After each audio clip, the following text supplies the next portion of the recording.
Boleh ke kalau korang ni sengaja tak hidupkan aircon, tak nak pakai aircon, buka kipas je dalam tempoh yang lama? Sebenarnya kalau korang lama tak guna aircon, dalam tempoh yang lama memang tak nak pakai aircon langsung, boleh jadi kesan buruk pada sistem aircon kereta korang. Sebab sil-sil getah dekat aircon tu boleh mengering dan dia boleh haus. Bila haus, terjadilah kebocoran. Dia haus sebabkan minyak kompresor korang tu tak berjalan.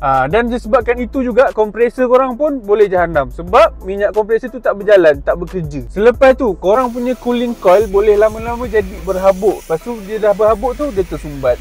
Korang punya kipas blower pun boleh jam sebabkan habuk banyak sangat. Sebab dah lama tak pakai kan, dia tak bergerak.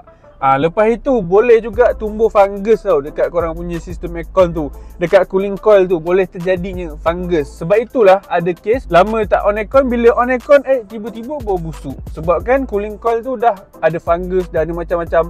Ada kes lipasnya bangkai pun ada melekat kat situ. Kalau korang tak suka pakai aircon sekalipun, at least korang kena bagi juga aircon korang ni running. Mungkin buka lah dalam 15 hingga 20 minit. Jangan dah dia tak buka langsung. Kurang-kurangnya aircon korang tu berfungsi. Minyak dalam kompresor tu dia bergerak, sentiasa ada circulation. Yang tengok video ni ada ke yang tak suka pakai aircon? Mungkin jenis suka jadi oven dalam kereta. Kalau ada, cuba komen sikit bagi tahu.